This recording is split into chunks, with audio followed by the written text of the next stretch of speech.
सहनाववतु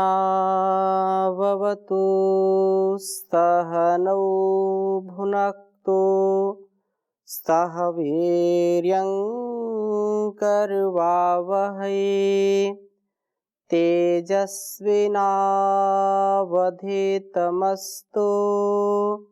मा विद्विषावहै।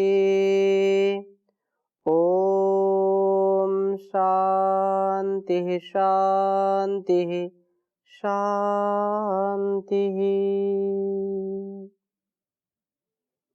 वैदिक जीवन पद्धति की इस कक्षा में पुनः आप सभी दर्शकों का, श्रोताओं का हृदय की गहराइयों से हार्दिक अभिनंदन है, स्वागत है। ऋग्वेद का हम स्वाध्याय कर रहे हैं। वेदो अखिलो धर्म मूलम, वेद सब सत्य विद्याओं का पुस्तक। वेद का पढ़ना, पढ़ाना, सुनना, सुनाना तथा अपने आचरण में लाना हम सभी श्रेष्ठ जनों का, आर्यों का परम कर्तव्य है। वेदों के बताए मार्ग पर चल करके हम अपने जीवन को और इस जगत को बहुत ही दिव्यता से भर सकते हैं। आज पूरे संसार में जो युद्ध की स्थितियां बनी रहती हैं, युद्ध चल रहे होते हैं, आंतरिक युद्ध भी चल रहे होते हैं, इन सब के बीच में यदि हम वेदों के ज्ञान को पुष्ट करें, वेद के इस महनीय तथ्य सत्य को हम समझें, जानें और जीवन में उतारने का प्रयत्न करें, तो निसंदेह हमारा ज्ञान ऐश्वर्य बढ़ेगा। हम अपने ज्ञान ऐश्वर्य को बढ़ा करके जीवन को भलाई के लिए, संसार की और कल्याण के लिए, जो भी हम कहें, इससे हम अपने आप को युक्त कर सकेंगे। दुष्टता से, संकीर्णता से, कायरता से, कमजोरी से, प्रमाद से, आलस्य से मुक्त हो जाएंगे। और ये केवल कहना नहीं, अपितु वैसा जीने का प्रयत्न जब हम करते हैं तो निसंदेह इस संसार में, चाहे छोटे परिवार में या बड़े संसार में, अपने निज कर्तव्यों का हम निर्वहन बहुत ही साहस के साथ, धैर्य के साथ, उत्साह के साथ, प्रसन्नता के साथ कर पाते हैं। इससे भिन्न हम अलग अलग परिस्थितियों में फंस जाते हैं यदि हम वेद अनुकूल आचरण नहीं करेंगे, वेद के विरुद्ध आचरण करेंगे, वेद के प्रतिकूल आचरण करेंगे, आत्म जो प्रेरणा है, आत्म प्रेरणा से विमुख होकर के कर्म करेंगे, अपनी अच्छी सच्ची भावनाओं को दबा करके स्वार्थ भरी भावनाओं का ध्यान रख करके कर्म करेंगे, तो कभी भी हमको सुख नहीं मिलेगा, कभी हमको शांति नहीं मिलेगी। जिस शांति की हम कामना करते हैं, सामा शांति एधि, वह शांति हमको नहीं मिलेगी जो इन वनस्पतियों में शांति है, जो अंतरिक्ष में, देव में शांति है, जो पृथ्वी में शांति है। उस चारों ओर जो शांति शांति है, लेकिन हम अशांत रहेंगे, वह शांति हमारे अंदर आएगी नहीं। इसलिए यदि हम शांति का, आनंद का, सुख का अनुभव करना चाहते हैं, उसको जीना चाहते हैं, हर पल उत्साह में रहना चाहते हैं, तो इसके लिए परम आवश्यक है कि प्रभु की मित्रता हम करें, प्रभु को अपना जीवन साथी बनाएं, अपने जीवन के हर पल, हर क्षण उसको स्मरण करके बिताएं। हम ऋग्वेद के चतुर्थ मंडल के 32वें सूक्त का स्वाध्याय कर रहे हैं, जिसमें हमने 5वें और 6ठे मंत्र का स्वाध्याय किया था। 7वें मंत्र में भी बहुत सुंदर बात कही कि हम प्रभु की उत्कृष्ट प्रेरणा को प्राप्त करके प्रशस्त इंद्रिय वाले बने, शक्तिशाली बने। हमारी इंद्रियों में हम जब तक जिए, इनमें पूरा सामर्थ्य हो, आंखों में देखने का, कानों में सुनने का, नासिका में सूंघने का, रसना में रस चखने का और बोलने का सामर्थ्य, त्वचा में स्पर्श का सामर्थ्य हो। ये इंद्रिय वैकल्य ना हो जाएं, कहीं हम इंद्रियों के जो स्वभाव हैं उनसे हम अपने आप को रोगी ना बना लें, क्योंकि बहिर्मुख इंद्रियां हैं और जब संयमित नहीं रहेंगी, भोगों को भोगेंगी, भोगों को भोग भोग करके रोगों को पैदा करेंगी।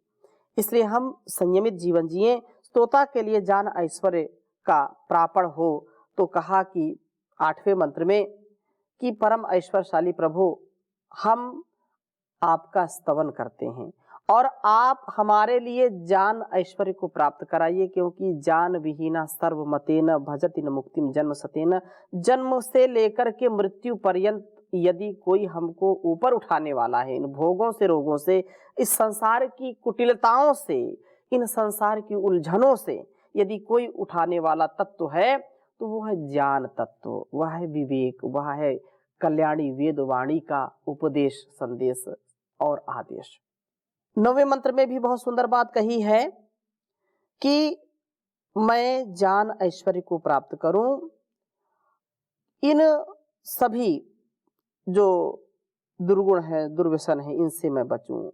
अभित्वा गौतमा गिरानुषत प्रादानवे इंद्र वाजाय घृष्वये। कहा कि हे परम ऐश्वर्यशालीन प्रभो, प्रशस्त इंद्रियों वाले पुरुष गिरा इन जान वाणियों द्वारा जान ऐश्वर्य के प्रकृष्ट दान के निमित्त आपका लक्ष्य करके अनुशत अर्थात स्तमन करते हैं। आपके स्तमन से ही वस्तुतः हम जान ऐश्वर्य की प्राप्ति कर पाते हैं। हे यह गौतम, आपका स्तमन वाजाय शक्ति प्राप्ति के लिए करते हैं, ग्रीष्मय शत्रुओं के जो घर्षण के लिए करते हैं। प्रभु स्तमन से यह स्तोता गौतम प्रशस्तेंद्रिय प्रभु की शक्ति से आपको शक्ति संपन्न करता है और काम क्रोध आदि शत्रुओं को कुचलने वाला होता है। प्रशस्तेंद्रिय प्रभु का स्तवन करके ज्ञानेश्वर को प्राप्त करता है, शक्ति संपन्न बनता है और काम क्रोध आदि शत्रुओं को नष्ट करने का सामर्थ्य प्राप्त कर लेता है। इसी प्रकार से 10वें मंत्र में कहा कि हमारे जीवनों में असुर पुरियों का विध्वंस करके पवित्रता का, आनंद का आधान करें, आनंद की प्राप्त कराइए प्रभु। अब 11वें मंत्र में भी बहुत सुंदर बात कही है। इस मंत्र को मैं आपके समक्ष लिखता हूं, फिर चर्चा करता हूं। अत्यंत कल्याणकारी मंत्र है यह। ओम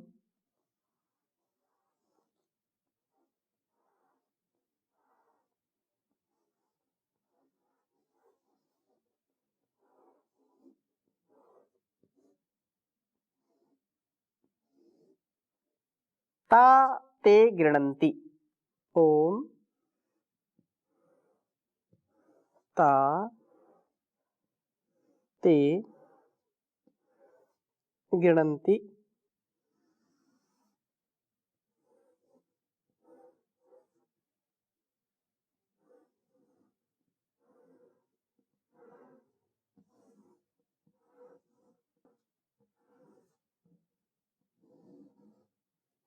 ताते गृणन्ति वेधसो।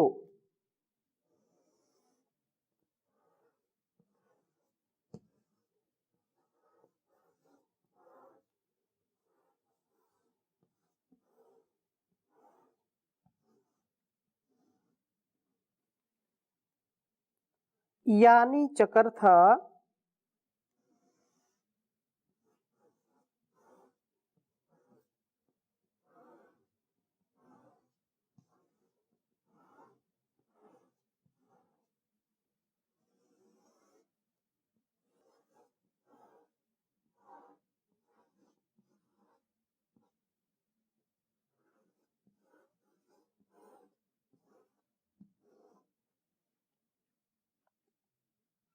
पौंस्या।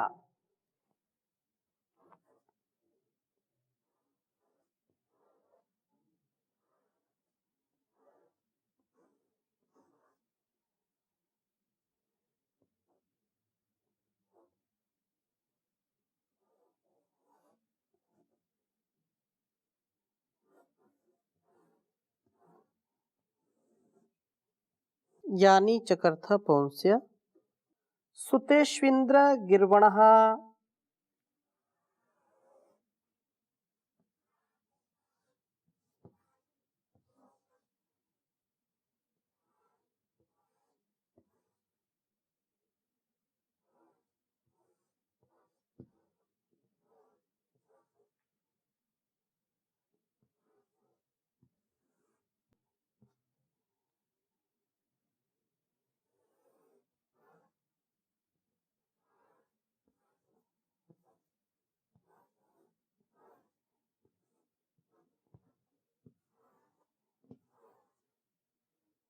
गिर्वणः।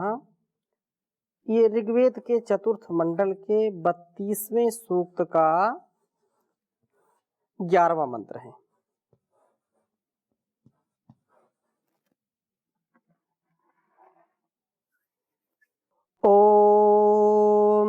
ताते गृह्णन्ति वेधसो यानि चकर्थ पुंस्या सुतेष्विन्द्र गिर्वणः। ॐ ताते गृह्णन्ति वेधसो यानि चकर्थ पुंस्या सुतेष्विन्द्र गिर्वणः। बहुत सुंदर भाव है इस वेद मंत्र का। ताते गृह्णन्ति वेधसो यानि चकर्थ पुंस्या सुतेष्विन्द्र गिर्वणः। हे इंद्र, हे शत्रुओं के धर्षण करने वाले, शत्रुओं का विद्रावण करने वाले परम ऐश्वर्यशालीन प्रभो, गिर्वणः जानवाणियों द्वारा उपासनीय प्रभो।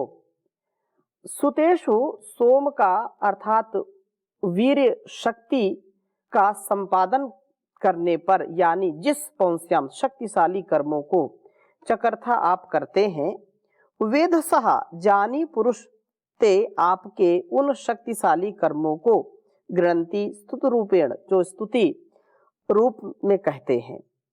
जब हम शरीर में सोम का संपादन करते हैं, कोई भी खाद्य पदार्थ खाते हैं, रस, रक्त, मांस, मेद, मज्जा, अस्थि, शुक्र, वीर्य आदि जो धातुएं बनती हैं, इनका जो संपादन हो रहा है, वे प्रभु वास्तव में रक्षण करने वाले हैं।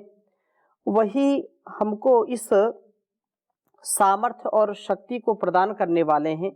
संसार में आप विचार करें, कोई भी ऐसा चमत्कार नहीं है सारे संसार में कि हम रोटी खा रहे हैं, चावल खा रहे हैं, दाल सब्जी खा रहे हैं, हम कोई भी पदार्थ खा रहे हैं, खाने वाली चीज है, और उससे रस, उससे रक्त, उससे मांस, मेद, अस्थि, मज्जा, शुक्र, वीर्य आदि ये जो धातुएं हैं, ये कैसे बन जाती हैं?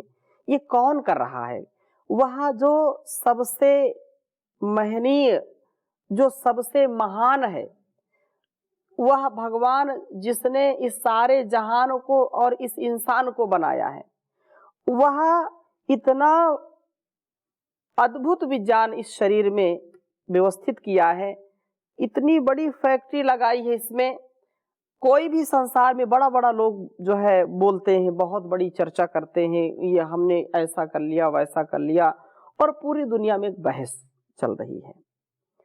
आज तक कोई ऐसा वैज्ञानिक, कोई ऐसे मशीन का निर्माण किया क्या कि उसमें हम कुछ ऐसा खाद्य पदार्थ डालें, रोटी डालें और उससे रक्त बन जाए, खून बन जाए?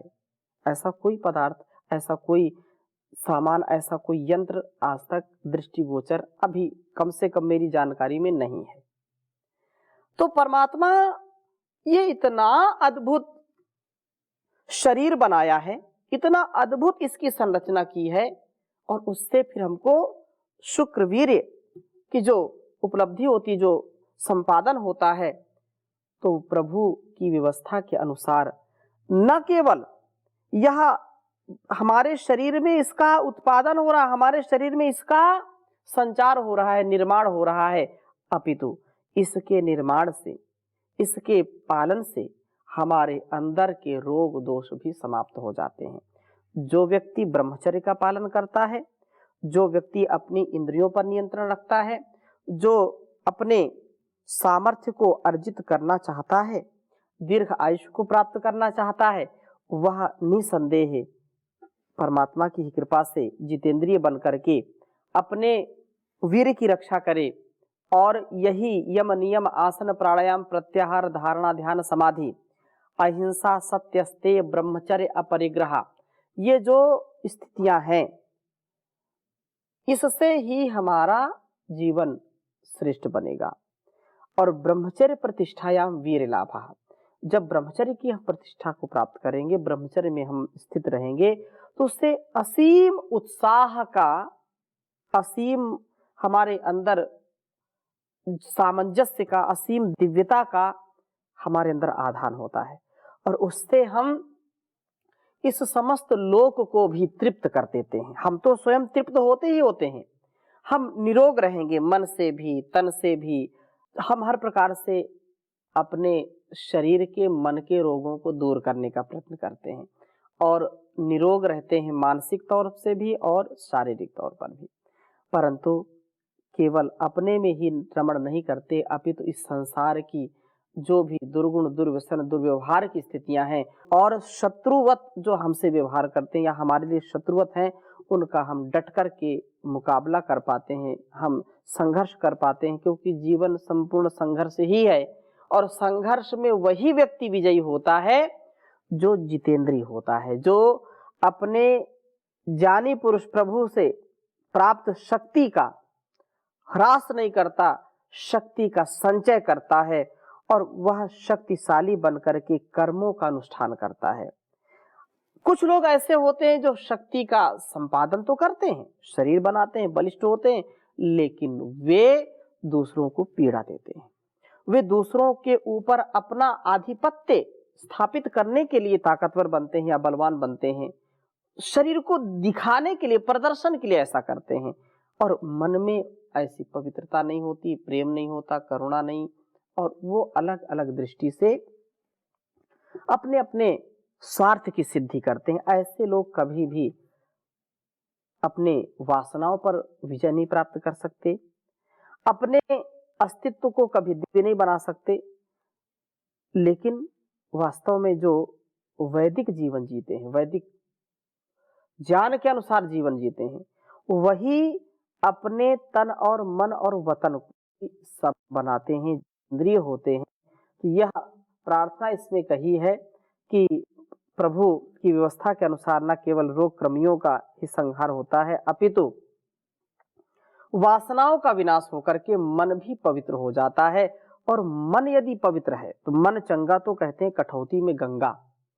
मन की पवित्रता परम आवश्यक है, क्योंकि जीवन में हमारे अंदर प्रसन्नता होनी चाहिए। प्रसादे सर्व दुःखानां हानिरसोपजायते प्रसन्न चेतसो ह्याशु बुद्धि पर्यवतिष्ठति। ये श्रीमद् भगवत गीता में कहा कि प्रसादे सर्व दुःखानां हानिरसोपजायते, जब मन की निर्मलता प्राप्त होती है, मन हमारा विशुद्ध हो जाता है, पवित्र हो जाता है, शुचिता से युक्त हो जाता है, तो शुद्ध, संयमित, अनुशासित मन से हम साधना करते हैं तो उसका बहुत ही सुखद परिणाम होता है।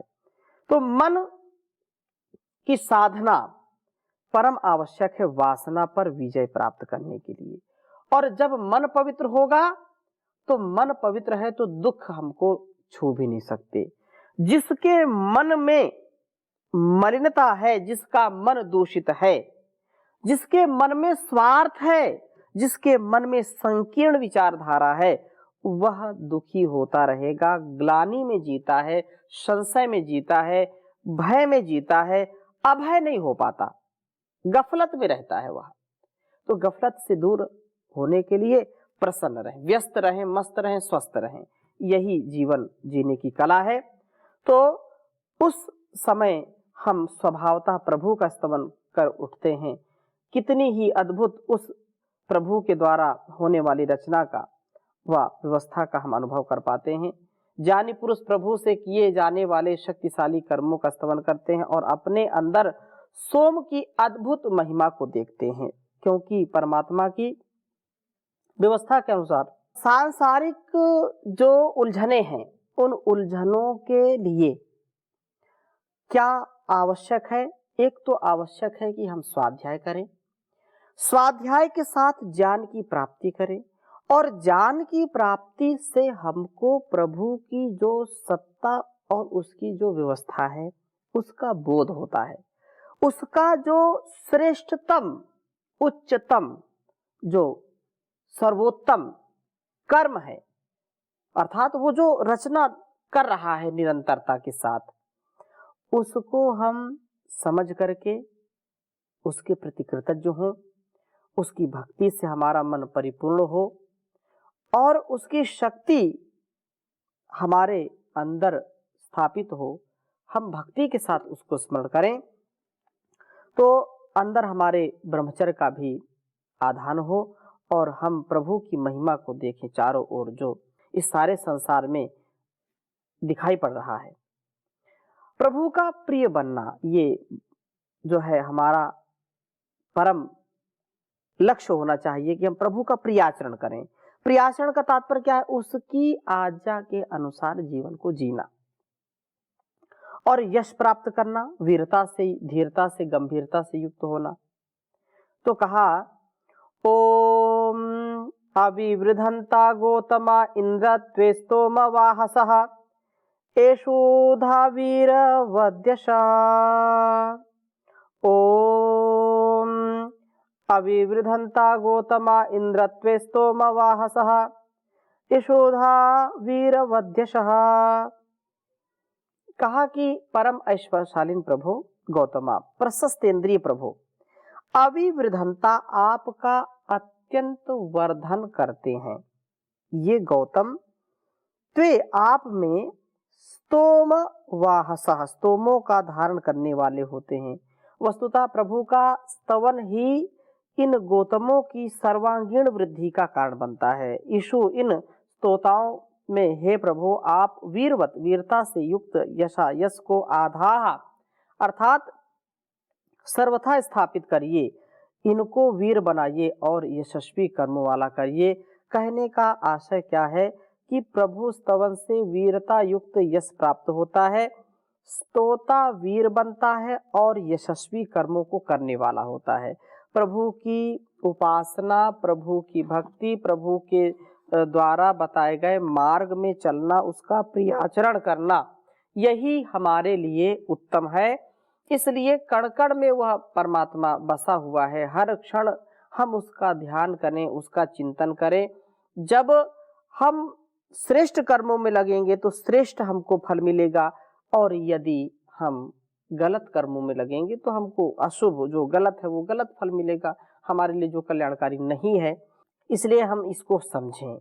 और कहा है कि प्रभु की दृष्टि से कोई बच नहीं सकता। ईशावास्यमिदं सर्वम यत्किंच जगत्याम जगत्तेन त्यक्तेन भुंजीथा मां गिरधा कस्य स्विद्धनम। अर्थात प्रभु हर पल हर क्षण हमको देख सुन जान रहा है, हम उसकी नजर से बच नहीं सकते हैं। इसलिए कहा, कण कण में बसा प्रभु देख रहा, चाहे पुण्य करो चाहे पाप करो, कोई उसकी नजर से बच न सका, चाहे पुण्य करो चाहे पाप करो। यह जगत बनाया ईश्वर ने जीवों के कर्म करने के लिए, कुछ कर्म नए करने के लिए, जो पहले किए भरने के लिए। यह आवागमन का चक्र चला, चाहे पुण्य करो चाहे पाप करो, कोई उसकी नजर से बच न सका, चाहे पुण्य करो चाहे पाप करो। इंसान शुभाशुभ कर्मों का अधिकार मिला है जमाने में, कर्मों में स्वतंत्र बनाया है, मगर परतंत्र सदा फल पाने में। है न्याय प्रभु का सबसे कड़ा, चाहे पुण्य करो चाहे पाप करो, कोई उसकी नजर से बच न सका, चाहे पुण्य करो चाहे पाप करो, चाहे पुण्य करो चाहे पाप करो। सब पुण्य का फल तो चाहते हैं, पर पुण्य कर्म करते ही नहीं। सब पुण्य का फल तो चाहते हैं, पर पुण्य कर्म नहीं करते हैं।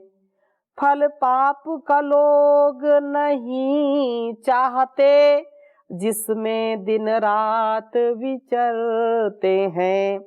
मिलता है सभी को अपना किया, चाहे पुण्य करो चाहे पाप करो। कण कण में बसा प्रभु देख रहा, चाहे पुण्य करो चाहे पाप करो। कोई उसकी नजर से बच न सका, चाहे पुण्य करो चाहे पाप करो। इस दुनिया में कृत कर्मों का फल हरगिज माफ नहीं होगा। इस दुनिया में कृत कर्मों का फल हरगिज माफ नहीं होगा। जब तक न यहाँ भुगतान करो, यह दामन साफ नहीं होगा। रह याद पथिक यह नियम सदा, चाहे पुण्य करो चाहे पाप करो। कण कण में बसा प्रभु देख रहा, चाहे पुण्य करो चाहे पाप करो। कोई उसकी नजर से बच न सका, चाहे पुण्य करो चाहे पाप करो। चाहे पुण्य करो चाहे पाप करो। तो शुभ या अशुभ जो भी हम कर्म करेंगे, हम प्रभु की भक्ति के साथ अपने जीवन को जिए, क्योंकि इन कर्मों का फल हमको भोगना ही पड़ेगा। और जब हम प्रभु की भक्ति करेंगे, उसकी निकटता हमको मिलेगी, तो हम अशुभ से हटेंगे, अंधकार से, अज्ञान से, अधर्म से हटेंगे और हमारे अंधकार छटेंगे, हम दिव्य जीवन जी पाएंगे। तो इन्हीं शुभ भावों के साथ आज की कक्षा को यहीं पर विराम देते हैं। शेष चर्चा अगली कक्षा में करेंगे। ओम शांति शांति शांति।